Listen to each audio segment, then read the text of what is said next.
Vamos lá, né? Parte 2 aqui da live sobre prematuridade e restrição de crescimento. Mandinha, seja bem-vinda. Natália Araújo. Olha aí, nosso querido residente Remilson. Bom lhe ver, viu, meu amigo? Residente lá de ginecologia e obstetrícia do Hospital Agamenon Magalhães. Gabi, muito bom ter você. Minha prima Sinara. Vamos lá, né? Deixa eu ver quem está entrando aí. Thaís Figueiredo, Aline Xavier, Mamãe Arco-Íris. Oi, Silvana, tudo bom, querida? Denis Modesto, olha aí. Meu amigo Eduardo Nascimento, que bom ter você aqui. Mônica Cipriano, muita gente boa, né? Tô só esperando aí. Daqui a pouco eu vou chamar o doutor Fábio para a gente continuar. Está sem som? Vocês não estão me escutando, não, né? Oi, Túlia, tudo bom? Quanto tempo? Vocês estão me escutando bem, né? Porque alguém escreveu aí que não estava escutando, eu acho que foi engano, né? Leilane. Estão escutando bem? Para eu poder chamar o doutor Fábio aí, tá tudo nos trinks, né? Anabe, bom ver você. Baima, olha aí, grande Remilson, prazer aprender com vocês dois. Massa. Vamos lá, vamos ver se ele já está por aqui. Deixa eu dar uma olhadinha aqui. Chegou, pronto. Vamos lá, vamos aproveitar esse tempo precioso aí do doutor Fábio.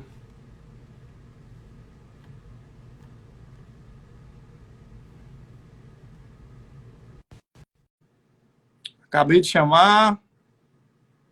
Grande Orlando Neto, nós já falamos aí de você, viu, meu amigo? Eu acho que sua orelha deve ter coçado aí bastante, né? Você fez um acordo com o Fábio, né? Eu fui dizer aqui que você aprontou bastante e ele veio lhe defender que você só fez somar. Olha aí. Quem estava aqui, quem está aqui na nossa live é Orlando, viu? Eu acabei de Boa. dizer que acabei de brincar aí com ele, né? Que a gente brinca muito aqui, é um amigo de longas datas. E eu estava dizendo que você estava defendendo ele aí. Mas Orlando realmente é um cara sensacional. Tem feito a diferença na vida de muitos casais aqui e de muitos bebês. É um cara que eu tenho muito orgulho. Olha, já começou aqui o pessoal a elogiar o Super Orlando. Daqui a pouco eu vou desativar os comentários de ciúme aí, né? É brincadeira. Olha aí, ele falando Bom. aí, ó, grandes mestres. Vamos lá. Ana Carla está dizendo que está travando. Eu acho que não. Acho que o pessoal está escutando bem. Se alguém puder dar um feedback aí com a mãozinha, dando ok, eu agradeço. Não esqueçam de seguir o doutor Fábio Peralta. Pelo amor de Deus, não são tantos fetólogos que se dispõem a realmente passar essas informações de qualidade e gratuitas para vocês. Lais Helena já falou aqui, então eu acho que a gente já está com um quórum bom aí para a gente continuar. Fábio, desculpa, cara, mas eu tive que explicar. Só tínhamos 2 minutos praticamente, então a live ia cair, então eu tinha que fazer esse tempo aí, esse time. Mas você estava falando da importância da ultrassonografia no terceiro trimestre, que se tivesse que escolher, escolheria 12 semanas, 22 semanas e 32 semanas. E aí você estava falando justamente da importância da ultrassonografia do terceiro trimestre. Então, pode continuar aí, que você estava falando aí, que eu, infelizmente, tive que interromper. Não, como eu disse, né, Glaucio, finalizando aí o comentário, né, uma vez que os problemas, os distúrbios, né, do crescimento do feto são um grande problema para a perinatologia, né, e 80% das restrições de crescimento vão se manifestar tardiamente, né, ou seja, a gente tem esse cutoff de 32, mas a gente sabe que não existe que não é uma coisa daqui para baixo é precoce, daqui para frente é tardio. Existe até uma interposição de fisiopatologia das duas coisas, né? Nessa transição de mais cedo e mais tarde, mas não importa, a maioria dos bebês que param de crescer lá para o final da gestação. Por que eu não vou olhar para esse bebê? Né? E realmente a gente vai achar a maioria dos fetos restritos lá no final. e detectar eventualmente uma ou outra alteração estrutural. Como eu disse, isso não é frequente. Se a mãe fez o morfo do primeiro, o morfo do segundo com você, você foi rigoroso e você mesmo olhou esse bebê lá na frente, você vai encontrar alguma coisa lá na frente que você não viu antes, uma vez a cada 300 gestações, ou seja, realmente não é uma coisa frequente, né? Mas encontra, que seja uma CIVzinha que você não viu lá atrás que vai dar um sopro, que seja uma dilatação intestinal, que seja uma dilatação no trato geniturinário, que vai requerer uma atenção lá para frente, quer dizer, não vai jogar o exame fora, né? Vai ser útil. Então, eu só fiz o questionamento aí, né? É que se a gente for levar em termos de evidência científica, mundo afora, ninguém absolutamente recomenda isso, porque não existe uma análise de custo-benefício bem feita em cima disso, né? Em países desenvolvidos, que têm, às vezes, uma medicina social mais bem conduzida, né? E muito menos aqui no Brasil a gente não tem essa análise de custo-benefício. Então, realmente não dá para ser categórico em dizer que esse exame deve ser feito, né? Evidência científica para o primeiro e para o segundo, em termos de... A gente tem, né? Então, inquestionável. Em relação ao terceiro, não, mas é o que eu digo, né? Precisa ter bom senso. Se no nosso serviço público, né, para paciente menos favorecida, que a gente trabalha com paciente menos favorecida, a gente consegue oferecer, vamos oferecer. Vamos oferecer.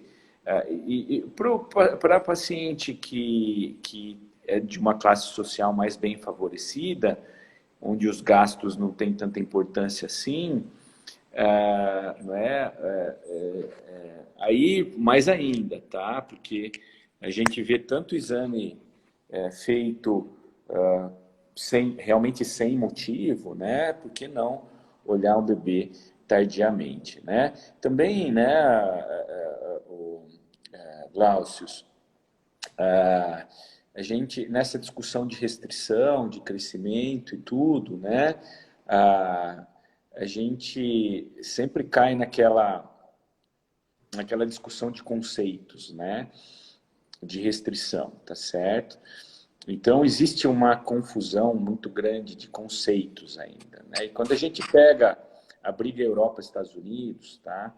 A gente vê isso mais ainda. Então, na Sociedade Materno-Fetal Americana, eles conceituam, né, o bebê restrito como um bebê com peso abaixo do percentil 10, sendo que 90% desses bebês não vão ter problema nenhum, tá? E nas sugestões da ISOOG, encabeçada pelo pessoal da Europa, eles já são mais rigorosos nessa questão de discriminar o que é pequeno e o que é restrito. Então, se a gente for considerar que o bebê restrito é um bebê pequeno e que tem maiores riscos de complicações perinatais, a incidência dessa situação é um pouco menos do que 10%. E ela é menor do que 3% do total das gestações. É bem menos frequente, na verdade, entendeu? Se a gente for levar essa discriminação, tá? Mas é aquilo que eu falei, né? Existe uma briga intercontinental aí para ver quem tem razão nessa história, né? Então, mas de qualquer maneira, né? Isso a gente deixa na mão dos especialistas, né, para saber se ele vai chamar aquele bebê pequeno de só pequeno, de restrito, e o que ele vai fazer com aquilo, tá? Mais importante do que isso é a gente saber quais parâmetros a gente tem que respeitar para não deixar o bebê passar da hora dentro do útero, tá? E perceber que ele está sofrendo e saber quando a gente pode tirar esse bebê de dentro do útero. Isso é mais importante do que terminologias, né, no meu ponto de vista. Né? Porque às vezes a gente fica em cima dessa história de é só pequeno, não, é restrito, e qual que é a diferença dos dois, tá? Depende de onde você está. Se você está nos Estados Unidos, o conceito é um, se você está na Europa, o conceito é outro. Então, mas o bebê que tem 28 semanas e está com uma diástole zero é um só em qualquer lugar do mundo, tá? E você tem que saber o que fazer com ele. O bebê que parou de crescer com 34 semanas e está com uma centralização e está com sinal X, Y, Z, Não importa como você vai chamar ele, você tem que saber o que fazer, entender a fisiopatologia, a hemodinâmica da mãe, do bebê e saber o que você tem que fazer. E o bebê que parou de crescer com 24, tá? Também, não importa que nome você vai dar para a situação, você precisa saber conduzir, né? Então, só um comentáriozinho aí, mas isso aí já começa a mexer com coisa mais polêmica às vezes, né? Não, qual a polêmica? Da questão da ultrassom da pirâmide? Não, não, eu estou dizendo de terminologias, né? Ah, não, De, isso aí, de protocolos, né? Existem claro. diferenças de protocolos, tá? Né? Mas eu sempre falo para o pessoal, pelo menos que passa comigo, né? Cuidado com as diferenças de protocolos. A gente tem que entender fisiopatologia e saber o que a gente tem que fazer, né? Cuidado com discrepâncias de conceitos. A gente tem que saber qual é o problema que está acontecendo e saber conduzir, né? Então é isso. Fábio, veja só, eu queria que você falasse também um pouquinho, porque, assim, eu queria até fazer uma analogia, eu gostei muito dessa sua comparação com o carro, né, e a velocidade de crescimento no percentil 10, no percentil 90, e que o ideal é que realmente ele esteja ali, assim, no percentil 50, ou muito próximo dele, e que quando está abaixo de 10, acima de 90, está alterado, né? E é interessante que se a gente tivesse que analisar todo esse contexto do carro, né? Você vai ter o motorista, que seriam os fatores intrínsecos, né? Do feto. Gostei muito dessa sua correlação e agora está me vendo aí alguns insights aí, algumas coisas. Então, por isso que é importante saber se o bebê ele tem algum defeito cromossômico. Isso é possível fazer saber através do exame do NIPT, assim, não com diagnóstico de certeza, mas é possível esse rastreamento com mais de 99% aí do sangue periférico da mãe, como também pode-se fazer os procedimentos cada vez mais estão diminuindo, né? A amniocentese bom, geralmente faz mais a amniocentese a partir de uma determinada idade gestacional. Mas ainda é feita se você tiver alguma necessidade maior. Mas, em geral, como eu estava falando, então você vai ter o motorista lá, que é o fetinho, né? Então, fator intrínseco, e aí você vai ter alterações do próprio sistema do bebê, que a gente vai ver mais adiante o Doppler. Tem a questão do carro, que, na verdade, eu compararia com a própria placenta, né? Com o ambiente placentário, e o combustível materno, representado pelas uterinas, que seria mais ou menos a gasolina, né? O que está fazendo esse carro andar. E, lógico, né? Os nutrientes vão ser importantes, o oxigênio é importante, e a poluição do combustível, como a gente fala da questão dos fatores que são hipóxicos, né? Que até algumas substâncias que são poluentes podem contribuir negativamente para a restrição do crescimento. A gente sabe que, inclusive, o fumo é um dos casos que acaba trazendo, né, restrição do crescimento. O álcool também pode trazer a síndrome alcoólica e também a própria restrição do crescimento. Mas se sabe que até o estresse oxidativo e algumas substâncias que provocam esse estresse oxidativo pode ser importantes. E o que eu vejo, que quando eu realmente saí da prática só da ultrassonografia e passei a fazer assistência pré-natal e também a ultrassonografia, eu percebi que na minha prática médica, a suplementação e a orientação alimentar é fundamental, bem como a orientação em relação aos hábitos de vida, porque muitas vezes, quando você analisa essa gestante como um todo, e você foi muito brilhante quando falou isso, né? A gente pega situações assim que é todo um contexto biopsicossocial que leva a paciente também a ter a restrição do crescimento. Então, eu fico impressionado como, lógico, a gente nunca vai deixar de ignorar a medicina fetal raiz, propriamente dita, né? A medicina baseada em evidência. Então, vai fazer o Doppler, vai fazer o AS, vai ter todo o cuidado, né? Mas também há todo um acompanhamento psíquico, por exemplo, essas gestantes, eu pego muitas gestantes de alto risco. Então, a gestante que teve antecedente de prematuridade, com óbito perinatal, é claro que essa paciente precisa fazer um acompanhamento psicológico e estar bem sobre a ótica mental, né, psicológica, né? Como também a questão da nutrição na gravidez ela é fundamental. Infelizmente, quando a gente pega alguns guidelines, não sei se você teve a curiosidade de ver, mas no último guideline sobre restrição do crescimento intrauterino, em que eles falam que a questão dos nutrientes não tem nada a ver, não tem evidência científica, você vai lá na referência bibliográfica e vai ver referência, ó, de muito tempo atrás, talvez de 1970, 1980.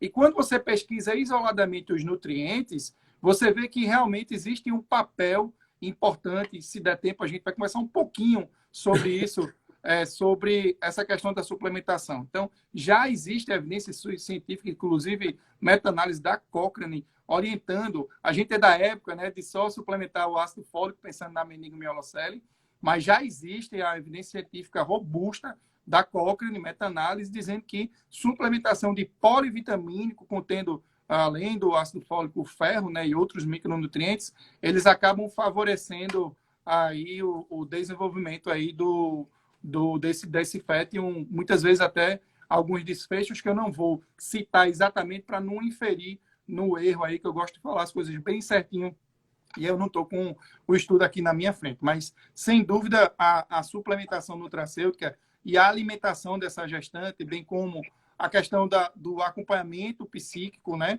Então, a gente não sabe até que ponto pode interferir, mas eu acredito muito nisso. E a gente vê, como a gente já percebe claramente o seu acolhimento e a sua empatia diante de uma paciente dessa. Então, imagine a paciente já cheia dos medos, entrar numa sala e, de repente, o ultrassonografista ser frio, né? Então, você não vai ter, de repente, um bom resultado. E a gente sabe que, muitas vezes, dentro de uma situação de estresse, você vai ter uma resposta circulatória, o paciente pode aumentar a pressão, e isso não é bom na avaliação até da mãe e até do próprio bebê na ultrassonografia. Então, eu queria saber que visão que você tem aí sobre esse aspecto integral, sobre a importância não só da parte da obstetrícia clássica, convencional, como também na questão da melhora dos hábitos para esses casos, em relação sobretudo, à alimentação, a qualidade do sono, que tem trabalho que mostra isso também, e também a questão da saúde mental, da saúde psíquica. Eu não vou falar muito da atividade física, que a gente sabe que tem, só que eu, particularmente, já vou lhe falar um medo. Eu tenho medo de liberar a minha paciente para fazer atividade física em geral. Eu vou ser bem sincero, eu vou falar aqui uma vulnerabilidade minha. Eu só fico tranquilo quando eu faço ultrassom do colo. Como você disse, é entre 18 e 24 semanas, porque eu já peguei paciente, até o esposo de um médico, um colega nosso, fazendo exercício aeróbico em casa, e que quando eu fui ver a ultrassonografia no segundo trimestre, estava lá o afunilamento do colo. Já teve gente que perguntou o que é o sinal da ponta do lápis, né? Que é justamente quando você tem uma ponta do lápis herniando o colo uterino, ou o sinal do dedo de luva, que é como se fosse um dedinho de luva herniando o colo. Mas eu sei que ficou meio complexo, mas eu queria a tua opinião em relação a isso, em que sentido você acha que os hábitos podem influenciar. Isso a gente sabe que não é uma pergunta assim, daquele grau A de recomendação científica, a gente sabe que não é isso, não vai ter meta-análise, mas eu queria realmente sua opinião pessoal como expert aí na área. E esse medo aí que eu tenho aí do colo, eu queria que você falasse um pouquinho sobre isso. Bom, eu sou realmente eu sou um cara assim muito puritano com essa história de evidência científica na medida do possível, né? É lógico que eu não sou um expert em tudo na medicina fetal, ninguém é, né? Assim, a gente acaba gostando mais de um ou outro assunto e tudo, mas eu sou um cara que eu estudo todo dia, né? Eu falo para os meus alunos, eu falo, a primeira coisa que eu faço nos meus primeiros 45 minutos do dia, antes mesmo de fazer a minha atividade física, é estudar, né? Então eu estou vendo tudo que está saindo, olhando, tal, estou sempre ali de orelha em pé com tudo que está saindo e tudo, mas obviamente tem coisas que a gente tem um pouco mais de contato, né? Eu, por um lado, eu tenho esse lado de valorizar sempre muito a qualidade da evidência científica e tudo mais, né? Mas eu não vou mentir, né? Que às vezes eu tomo a minha conduta não em cima do que existe, de uma ausência de evidência, entendeu? Eu vou me posicionar, eu vou ter o meu posicionamento, mesmo sem uma evidência forte. Quando a gente está nesse lado que a gente tem que desenvolver pesquisa, desenvolver técnica, muitas vezes a gente, você está desbravando um campo, né? E que evidência científica que tem em cima daquilo? Se tivesse, você não estava desbravando, né? Então, às vezes a gente tem que fazer coisas diferentes, geralmente a gente faz isso dentro de protocolos, dentro de projetos, para tentar desbravar um pouco. Mas, apesar desse meu... Assim, eu tento ser puritano comigo, né? Ah, existe ou não existe evidência disso para tal coisa. Tem algumas coisas que mesmo na qualidade de evidência científica baixa, que eu acredito, né? Então, você comentou algumas coisas aí, né? Quer dizer, você pode não ter uma grande evidência com relação a hábitos nutricionais, porque é muito difícil você fazer uma análise nutricional da paciente, tá? Porque, assim, quantas pessoas foram, tá? E quantificaram, tá certo? Vitamina tal, oligoelemento de não sei das quantas, carboidratos e ácidos graxos e não sei o que lá, em grupos tratados ou com hábitos alimentares de um jeito X, Y, Z. Quer dizer, quanta informação você tem na literatura em cima disso? É super difícil trabalhar com isso, entendeu? Existem trabalhos em cima disso, mas existem evidências indiretas, tá? Mesmo que a evidência não seja forte, tem um monte de trabalho na literatura que fala, se fuma, sua placenta fica velha, seu bebê para de crescer. Tem um monte. Os trabalhos são ruins. Mas é o tipo de coisa que a gente fala, qualidade de evidência baixa, mas que recomendação você dá para tua paciente? Que fumar faz mal. Claro. Ué, você não vai falar para tua paciente que fumar faz bem. Entendeu? Então, Alguém pode ter falado assim, olha, fumar diminui o risco de pré-eclâmpsia. Já saiu isso na literatura antes. Tudo bem, mas e o resto? Tá? Então, recomendação é em cima de quantidade de efeitos bons sobre quantidades de efeitos ruins. Se a quantidade de efeitos ruins é pior, então você recomenda não fazer. Então, veja, tem um monte de trabalho. Onde você for procurar, né? Hábitos ali da restrição de crescimento, da X, da Y, da parto prematuro, né? Dá uma série de coisas. E os trabalhos são ruins, qualidade de evidência ruim, mas você vai deixar a tua paciente fumar? Você me falou, saiu um trabalho sobre isso, tá? Essa semana, sobre a dieta vegetariana e a restrição de crescimento fetal. O que você acha que deu? Trabalho pequeno, trabalho ruim. É lógico que deu significativo. A mulher que tem a dieta... Desculpa, vão querer me matar quem é vegano. não, vão não, eles sabem. Tá certo? Mas eles têm mais bebês restritos, tá certo? Isso, deficiência de B12, né? Não É é? importante nutriência. Então, por que será que eles têm mais bebês restritos, tá certo?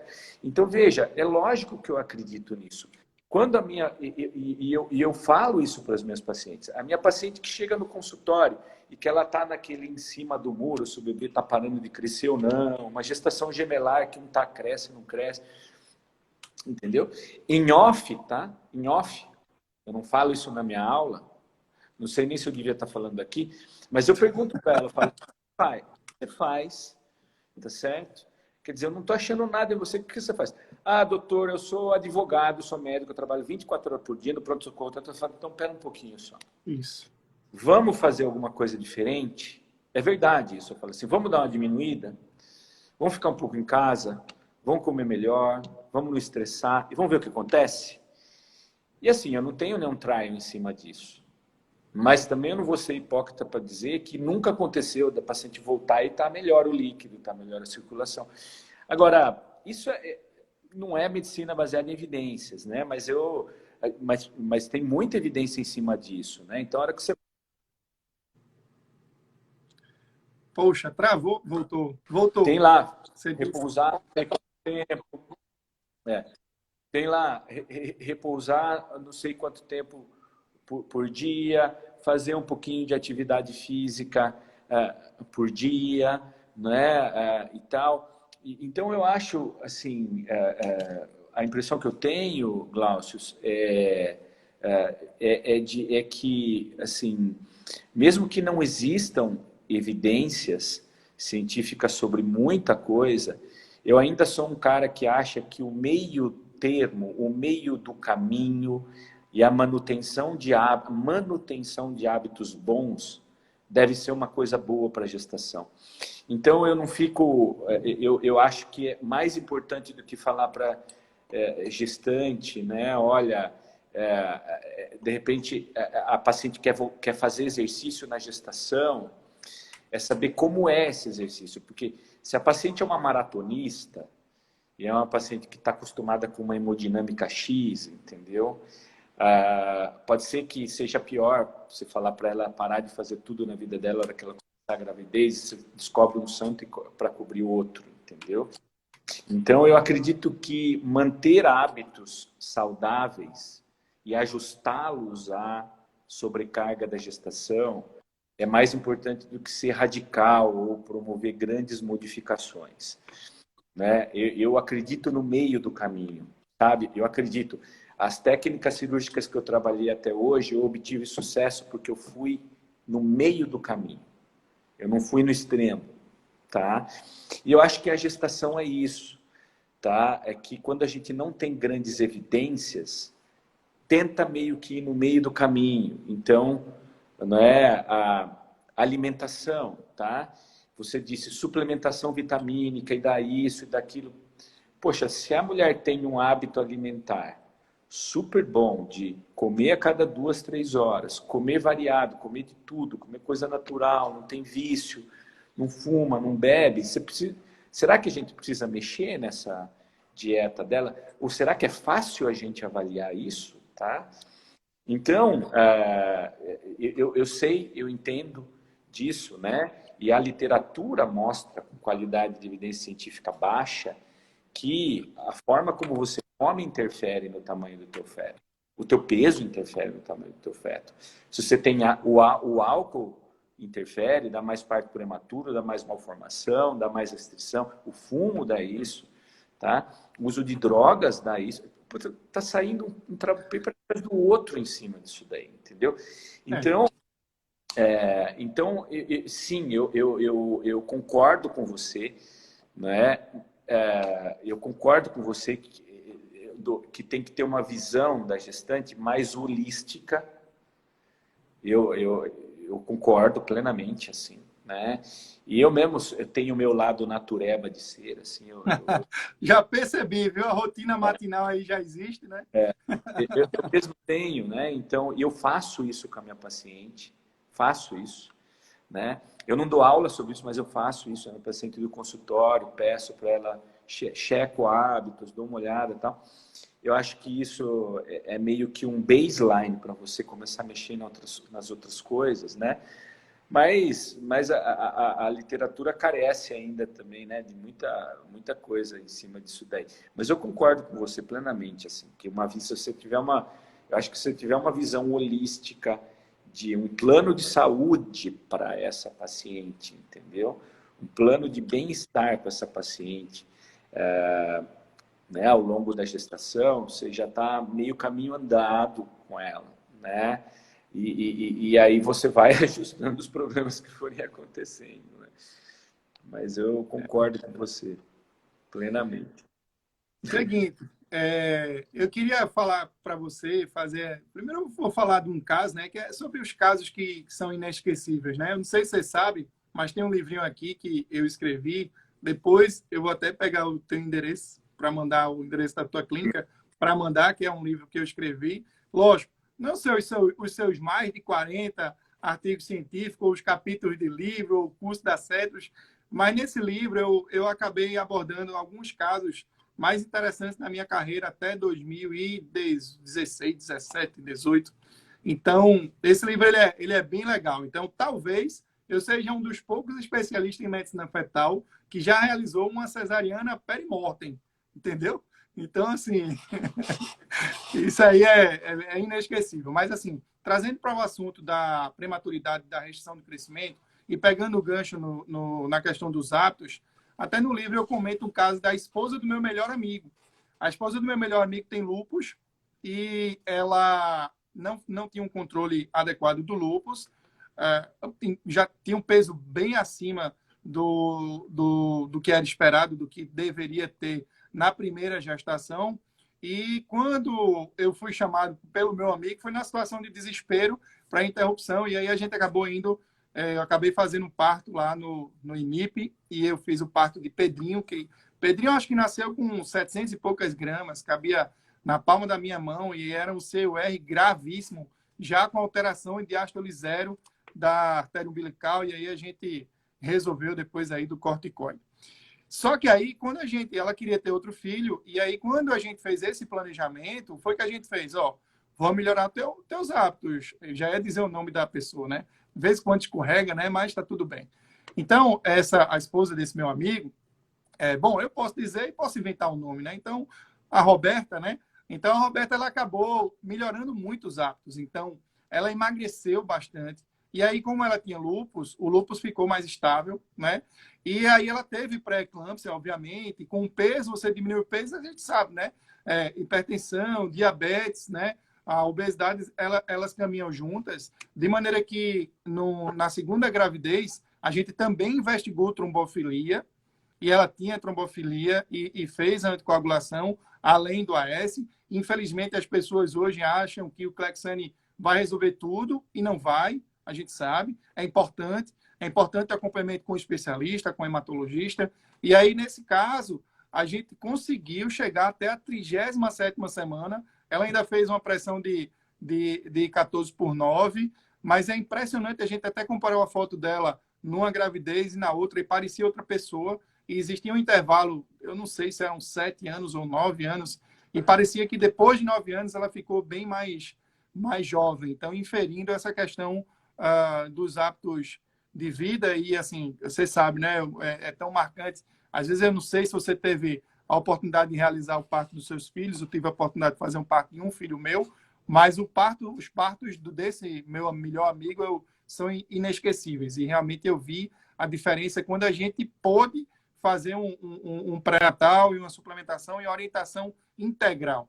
Mas essa foi a minha história, né? Eu queria que você separasse aí para a gente, se você se lembra de um caso marcante de uma restrição do crescimento. Sara, deixa eu até dizer, né? O nome da segunda filha nasceu com, acho que foi 2.400, ou foi entre 2.100 e 2.400. Mas chegou à 37ª semana, ainda assim, uma pequena aí para a idade gestacional. Mas aí, não, dessa vez agora não é sobre a minha história. Eu queria que você separasse aí, se é que você consegue, um caso que marcou a sua carreira, ou de prematuridade, ou de restrição de crescimento intrauterino, que se visse até como inspiração para tantas mamães que estão ouvindo aqui, tantos profissionais que já tiveram alguns desfechos negativos, casos difíceis, e que realmente o acompanhamento foi bem importante. Será que você conseguia separar? Eu sei que você tem vários, né? Mas eu queria que você separasse pelo menos um aí. Eu tenho um caso, você estava me falando, eu tenho olha, realmente assim, né? A minha vida toda eu só trabalhei com gestantes muito complicadas, né? Assim, com problemas fetais muito complicados, né? Então, hoje a minha agenda é só isso, o dia inteiro, né? Então, daria para a gente passar anos, tantos quantos eu vivi até hoje na medicina fetal, para dizer, né, quantas histórias tem nisso, tá? Mas de restrição de crescimento tem várias, né? E tem uma que eu também não vou falar o nome, mas que é de um colega nosso. E vocês conhecem, né? Vocês conhecem, era uma gestação trigemelar, amigo nosso, meu amigo, e três meninas, e ele me procurou, né? Ele me procurou para, na verdade, eu tratei uma paciente dele de transfusão feto-fetal e a esposa dele estava grávida de trigêmeos. E ele veio me procurar para um exame que deu dúvida e um dos bebês estava já com 20 e poucas semanas com um fluxo alterado. E eu lembro que eu acompanhei, né, essa gestação e chegou um momento que era um momento de exame todo dia, né? Pensa que você está com 3 bebês e ponderando aí se você vai tirar os 3 por causa de um, né? E os 2 médicos, né? E na época eu nem morava em São Paulo, eu morava em Valinhos e tinha clínica em São Paulo e eu lembro que eu me deslocava de Valinhos, mesmo de final de semana, para avaliá-los, para conseguir levar essa gestação o máximo para frente, né? E aí chegou naquele limite, ainda bem prematurazinhas, os nenês, né? Mas a gente conseguiu ali tirar daquela prematuridade máxima de antes de 28 semanas ou alguma coisa assim, e os bebês estão excelentes, assim, mas me marcou, né? Porque trigemelar, né? O raciocínio, né? Fica um pouco mais difícil, porque você está pensando, tomando conduta em cima de um bebê e tem outros 2 ali que estão bem, ou a cabeça dos pais, né, sempre fica maluca com isso, né, e a gente, seguindo os protocolos, os bebês foram bem. E aí eu pus, era uma gestação tricoriônica, né, um pouquinho mais fácil de conduzir do que eu oponho esse caso a um outro que eu tive esse ano, né? Que foi um caso muito assim que fugiu completamente de todas as regras. E eu dou graças a Deus que o bebê não leu o livro da fisiopatologia da hemodinâmica na restrição de crescimento, porque foi também uma situação de uma gestação gemelar. Eu lido muito com gêmeos, né? Eram placentas separadas e um dos bebês estava muito restrito, estava muito mal, na pré-viabilidade, né? E o outro bebê bem.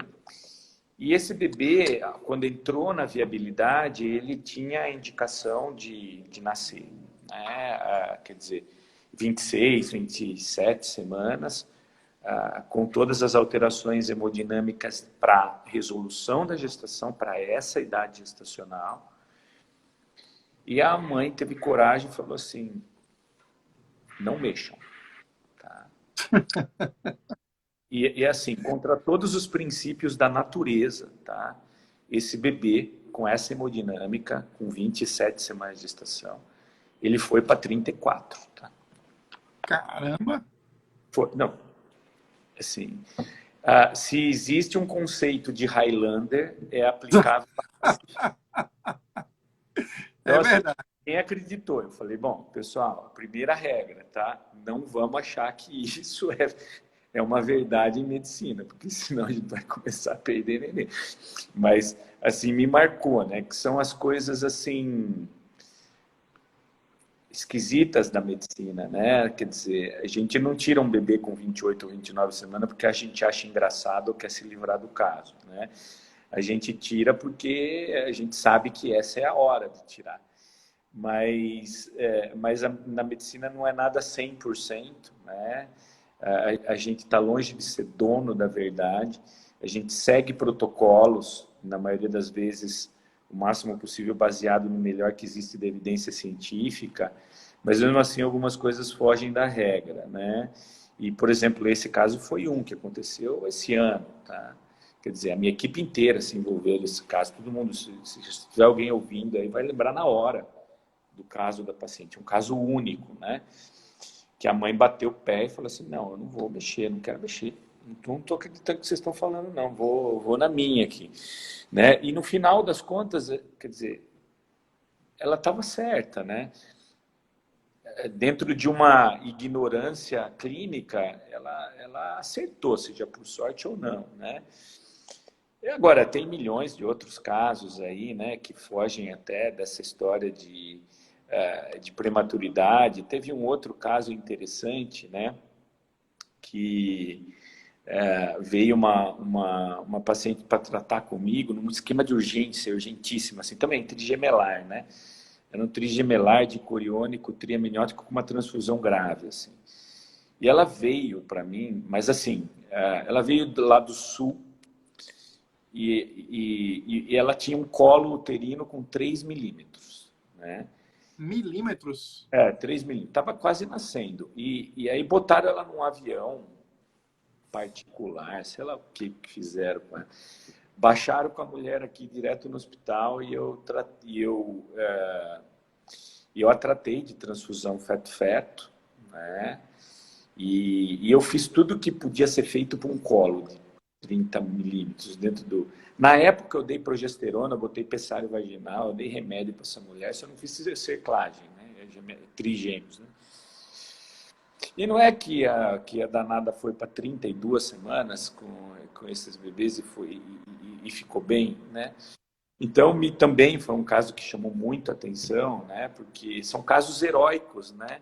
Você fala assim, não, eu vou ajudar, eu vou fazer alguma coisa. Veio, operou, cola daquele jeito. Fizemos o esquema desespero, que eu falo aqui, né? Porque tudo fazer para ela, né? Vamos, sei lá, né? Para trigemelar, que evidência você tem na ciência de que qualquer coisa funcione? Nenhuma, né? Então, você acaba indo na ausência da evidência, né? Quer dizer, você não tem nada. Então, mas assim, putz, dá para contar a história no Que massa, né? Muito legal. Seguinte, eu queria só honrar um pouquinho o compromisso com as perguntinhas rápidas que eu vou tomar a liberdade, qualquer coisa você me corrige, só para a gente tentar um pouquinho a mais aí, aproveitar o tempo. Então, a Karina comentou no meu Instagram, ela falou, ela teve uma gravidez gemelar com um dos bebês com restrição de crescimento. Infelizmente, em uma das outras, os corações dos meninos tinham parado aos 4 meses. Minha pergunta é, além dessa restrição, eu tive que fazer cerclagem porque descobri que tenho insuficiência cervical. Então, ela vai falar a pergunta agora. Após a perda, a médica passou alguns exames de trombofilia e ela pergunta se tem ligação com essas perdas. Pode ter, como também pode ser algo só da gestação gemelar, quando você tem o que o doutor Fábio é especialista demais na síndrome transfusor transfundido. Bom, a gente está chegando aí no final da live, infelizmente. Eu queria só dar uma lida rápida em algumas perguntas que eu acho que vai aparecer aqui. A Vanessa, eu vou dar eita, quando é uma pergunta muito...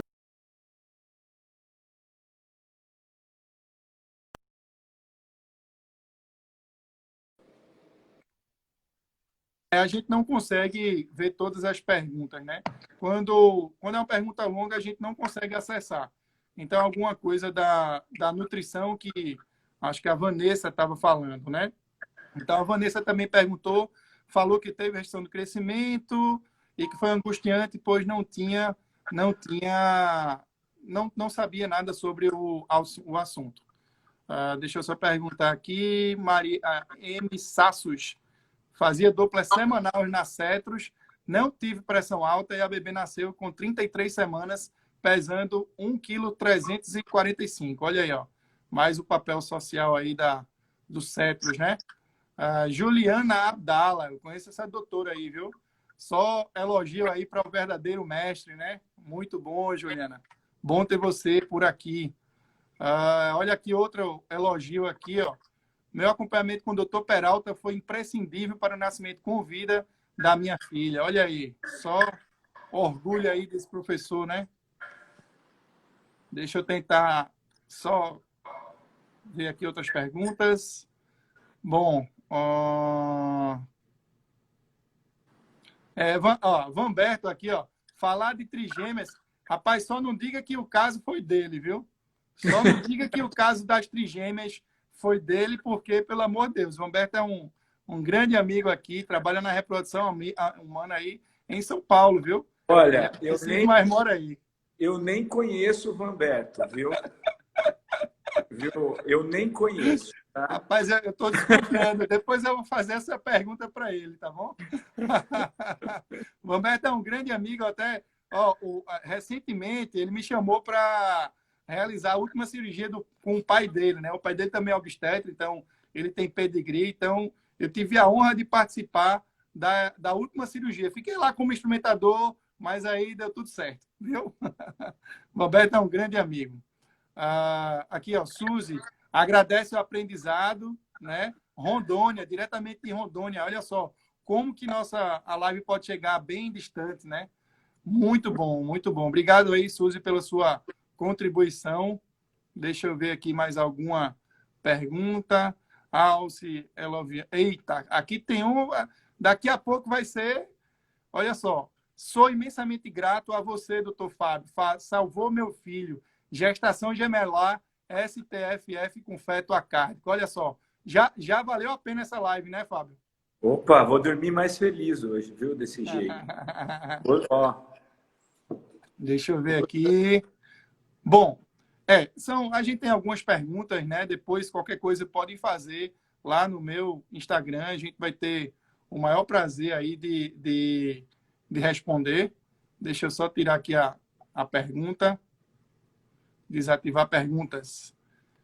Bom, acho que está aparecendo aí uma pergunta aí, né? Não sei se... Deixa eu ativar aqui os comentários. Agora foi. Seguinte, eu queria... A gente já está aqui chegando na segunda hora de live, né? Muito bom.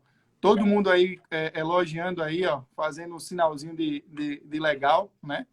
Fábio, é o seguinte, eu vou desativar aqui um pouquinho os comentários para, obviamente, agradecer. Eu tive a curiosidade de entrar no seu Instagram hoje, bisbilhotar, e vi uma frase que me marcou muito aí, que você escreveu até de um caso, se não me engano, de trigemelar também, né? E já se vão vários anos tratando bebês com muito comprometimento e amor. Tá lá no seu Instagram, viu? Então, eu queria agradecer aí todo esse seu comprometimento. Você não sabe o quanto essa live foi importante até para mim, pessoalmente. Nem sei, acho que foi um presente de coração de Deus, né? Porque eu sou uma pessoa que eu já lhe admirava muito. Existia essa ligação por Orlando, mas Deus me abençoou hoje aí com essa live aí, com um grande aprendizado.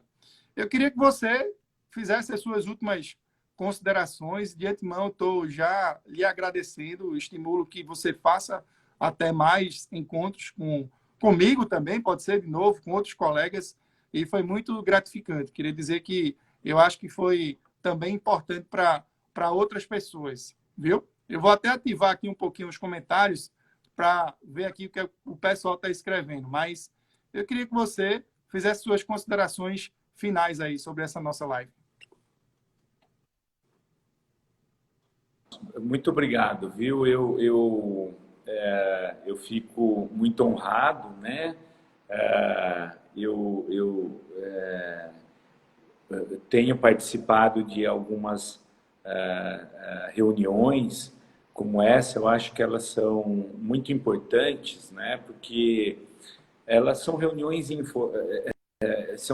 informais, né? Isso é gostoso conversar e trocar ideias mais assim, de uma maneira mais informal, né? Sem aquela responsabilidade de apresentar uma aula, apresentar um tema, né? Mas sim fazer uma coisa mais gostosa, né? Mais estilo conversa. Que essas reuniões são importantes porque elas atingem, né? Além dos colegas médicos, obstetras, elas atingem o foco da nossa atenção, que são as gestantes, né? E eu acho que isso é muito bom, porque a maioria das reuniões que a gente acaba fazendo são reuniões dedicadas a médicos, né?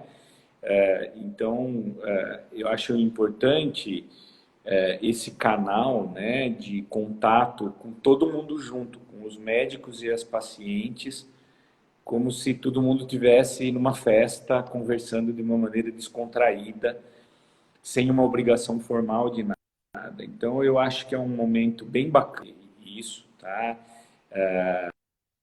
Que você está proporcionando, né?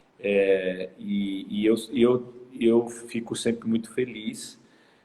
É lógico que todo mundo gosta de elogios, né? E nessas horas, assim, quando a gente vê que tem paciente lembrando, né? E amigos lembrando, é lógico que isso cortou aqui. Epa. Mas o áudio tá bem. Pode ser que sejam os comentários aí. Tá me Estou ouvindo. O pior que tem tanto comentário interessante aqui, doutor Sérgio Matos, na verdade, professor Sérgio Matos, ouvindo? voltou Deve estar me aí, ouvindo agora. está aqui na live. Isso. Estou ouvindo, agora estou. E Nós temos até uma aluna sua da Venezuela, viu? Chegou aqui, ó. Tuca, deixa eu ver. Tu, gineco amiga. Tá aqui. Muita gente lhe elogiando. Rayane, muita gente boa aí. Então, eu queria deixar um grande abraço para essa turma toda, um beijão, um agradecimento a você. Fiquei muito feliz, estou à disposição. Eu gosto de conversar informalmente assim.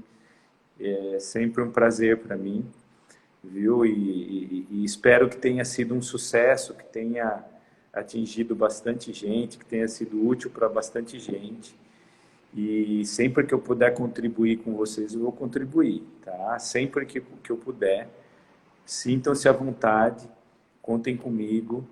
E muito obrigado mais uma vez pela lembrança, né, de me chamar para participar, viu, Glaucio? Obrigado, viu?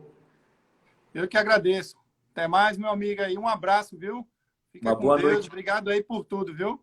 Eu que agradeço. Uma boa noite para vocês. Boa Parabéns. noite. Parabéns, Glaucio. Obrigado.